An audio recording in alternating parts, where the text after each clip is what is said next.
Mobster Joe Colombo outlived his assassins by 7 years, but never as anything resembling what he once was, never more than a paralyzed and comatose vegetable.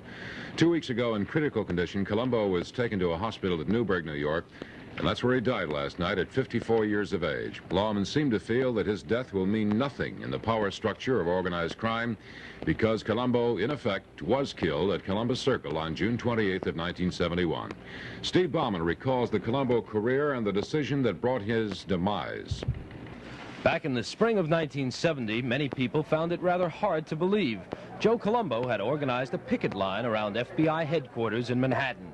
Several news programs didn't even cover the protest the first few times, but Colombo persisted. He claimed the Bureau had tainted all Italian Americans with the label Mafia and had engaged in a personal vendetta against him and his family.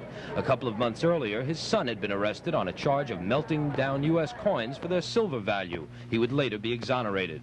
Joe Sr. had also been arrested on a perjury charge and indicted for alleged income tax evasion. Many court appearances later, while he was seeking a stay of sentence, Colombo gave his view to a reporter. I believe that the law of our land, that the judges are fair, that this is a thing that they would give to anyone. They should give it, and because my name is Joe Colombo, I should be treated the same as anybody else. You feel that you're being railroaded then? I certainly say I'm being railroaded. While his legal problems continued, including charges that he operated a $10 million a year gambling operation, Colombo continued building the organization that grew out of the FBI protest, the Italian-American Civil Rights League. June 28, 71 would be their second rally in Columbus Circle, and more than 50,000 were expected to attend. But just as it was about to begin, Colombo was shot 3 times at close range. The apparent gunman, a black man named Jorgensen, was killed instantly by gunfire from someone who's never been identified. Minutes after, Colombo was rushed away in an ambulance, paralyzed as he would be for the rest of his life. The rest of crowds were led in prayer by Father Louis Gigante, who had delivered the invocation for the rally.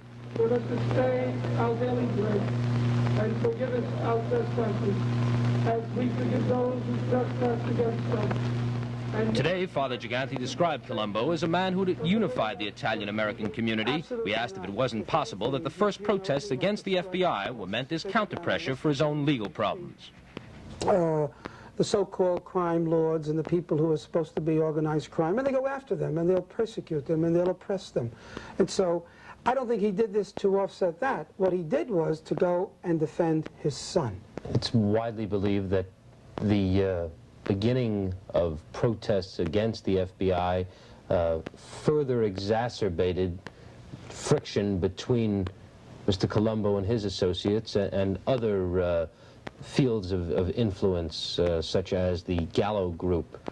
Do you believe that came about? Yeah, what you're saying is what the media has purported to believe and present to the public, and the police have said this. And I think that's another instance where the police have once again and federal law enforcement and the Congress tried to make the Italian community a criminal-oriented community and emphasize this aspect that there was a war going on between Gallo and Colombo.